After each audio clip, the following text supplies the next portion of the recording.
So we will be dissecting a baby pig. We will start by making an incision through the sternum.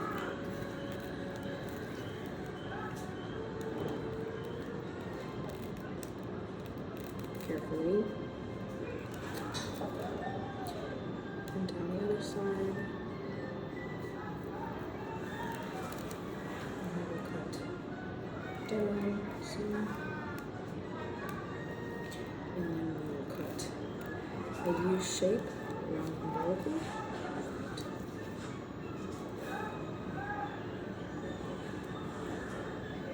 Because we're going to open up the abdominal cavity.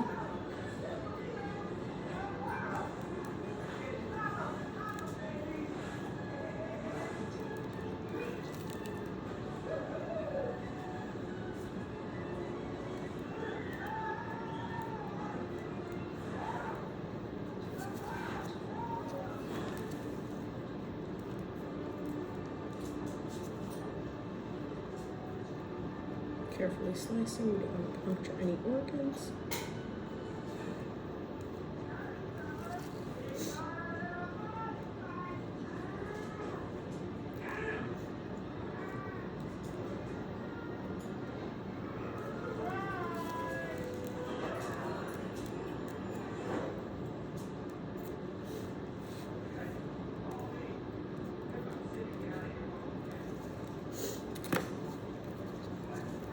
See the intestines, and then since I made those cuts, we will make the cut down to the opening.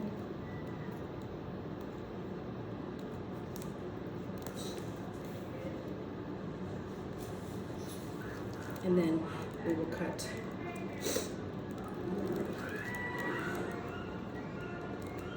just straight down here. Careful not to puncture the internal organs there.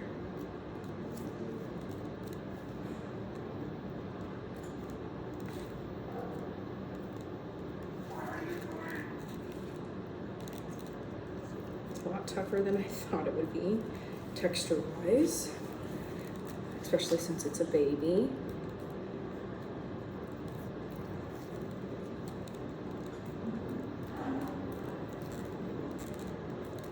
But I guess it makes sense because we need it to protect our organs.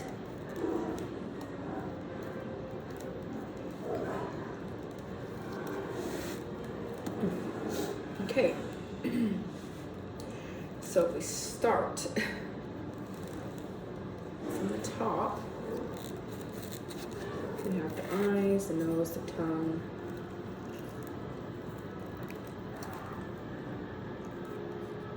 teeth.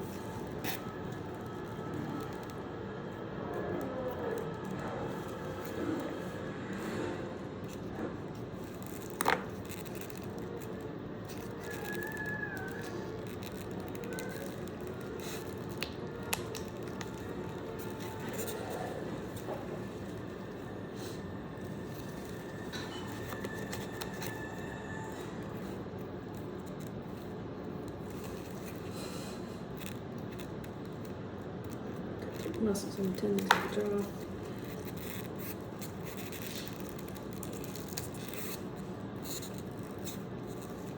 See the tongue. The further you go back, you can see the glottis. I mean the epiglottis, sorry. And the little teeth.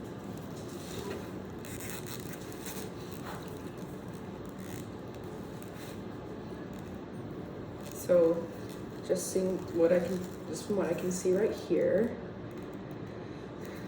I see the baby's umbilical cord.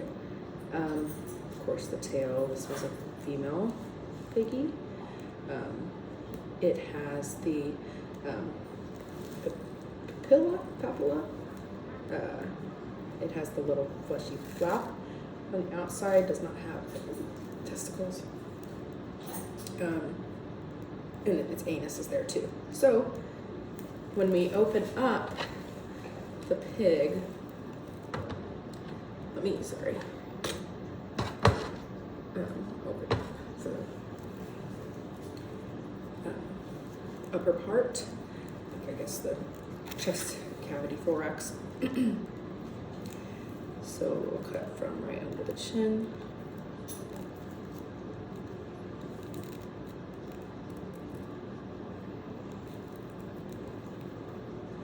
Down.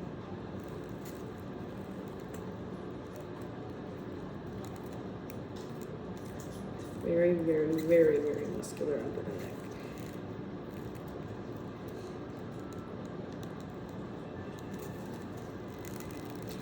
Cutting down the sternum.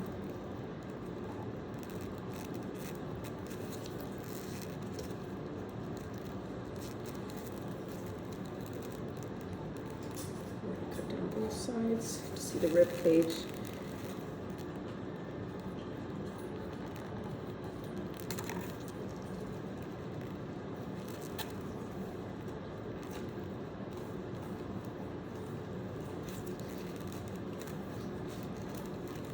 Cut these tendons here, and also to be able to open up the chest cavity more here so we can see.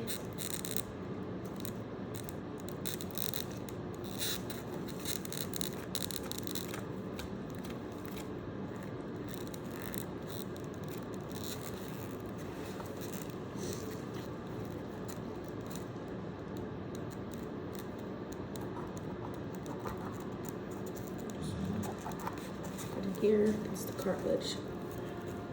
I'm gonna puncture the liver there.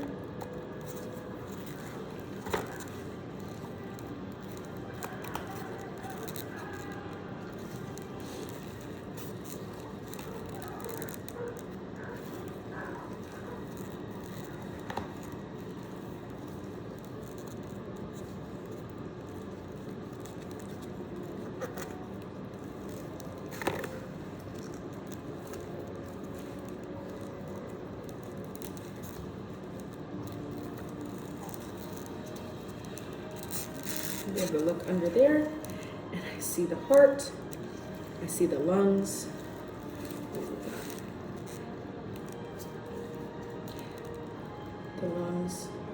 the heart, the liver.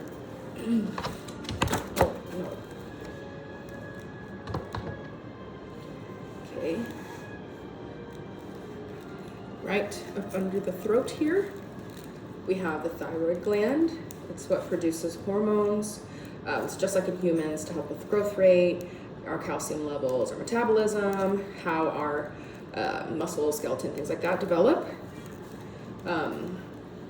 Then we have our heart here, but it's what is surrounding our heart, and it's called the pericardium. It's that sac that it covers our heart and basically protects it, pericardial fluid. That's what, yeah. And then here's our heart. I mean, not our heart, but the piggy's heart. Their lungs, we know what lungs are, gas exchange, respiratory organs. Then we have the liver, which is this mass here.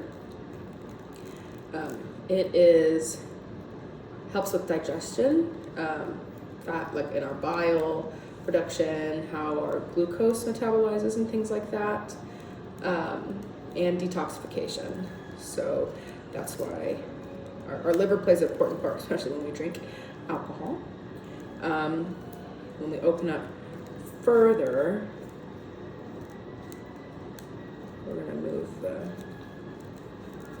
we're gonna flip the liver up. Then here we see the stomach, this little sac right here. It holds our food, moves it around, and there's a lot of digestive enzymes that are in our stomach, like in our spit. We have amylase. Then we move that, and right here we have our spleen. Sorry, it's tucked. Oh, this little flap right here is our spleen. That helps filter and store our blood. It is this little piggy's source of red blood cells. Please slow that down.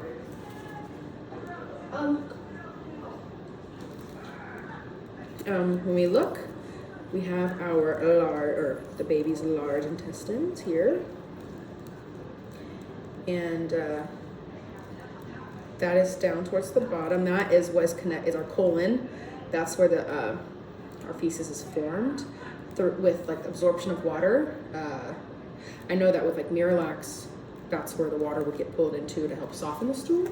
And then our small intestines is the long tube that comes from the stomach to the small intestines.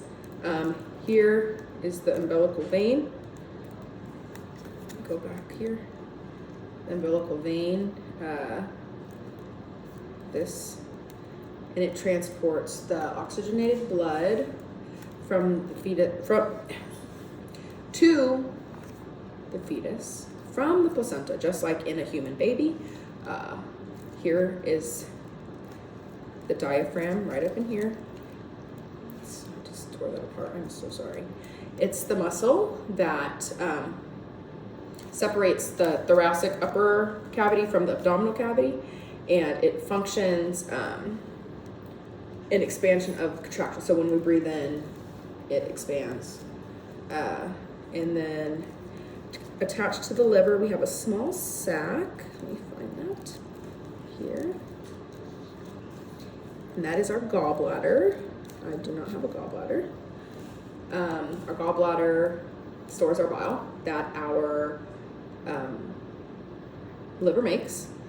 And then we have the kidneys right back here, 1 and 2. They remove our metabolic wastes, and they also produce urine, but it also helps maintain like the balance of the ions in our blood. So if you didn't have kidneys, or only have 1 kidney, or your kidneys weren't functioning, you have to do dialysis for like 4 hours every day, I think, or 3 times a week, depending on how severe your kidney failure is. We have our, right, and here's our pancreas. Ooh, wow. It helps with our insulin and glucagon. Then when we move this,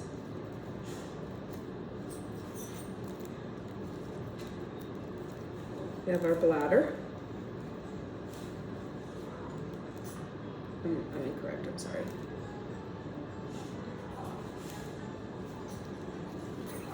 Here. Oh wow, our bladder. And our umbilical arteries. Here too, right alongside the bladder. That's what transports the deoxygenated blood from the fetus to the placenta. If we go back up in here, get my scalpel, another little incision here.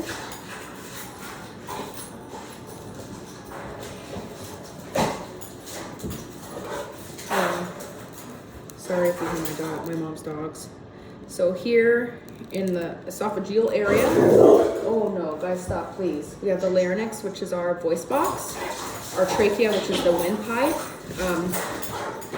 And it is reinforced by those C rings, those cartilage rings that are incomplete. Excuse me, just to give that extra support. I'm so sorry. We have our trachea, which is our windpipe. Oh, I said that already. And then we have our esophagus, it's a muscular tube in which that's how our food goes from the pharynx to the stomach.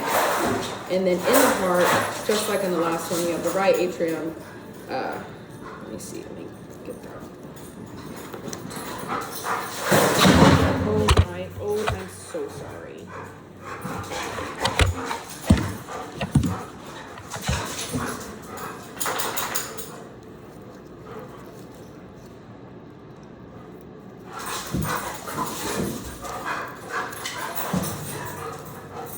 Go lay down.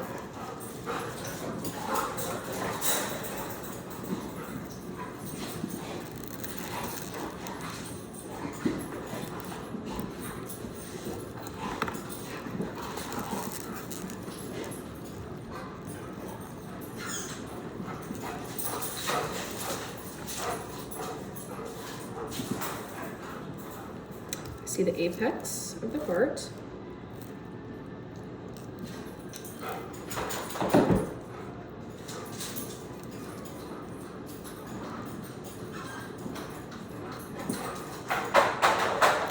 We'll dissect the heart. Yeah. So small. You can see the aorta. You can see the right ventricle, the left ventricle, left atrium, right atrium. But yes, the right atrium is what receives the blood and passes it to the right ventricle. Right ventricle receives the blood from that right atrium and will pump it through the pulmonary artery. And then the left atrium, it receives blood from the pulmonary veins and passes it to the left ventricle. But the left ventricle receives the blood from that left atrium and will pump it through the aorta on the top.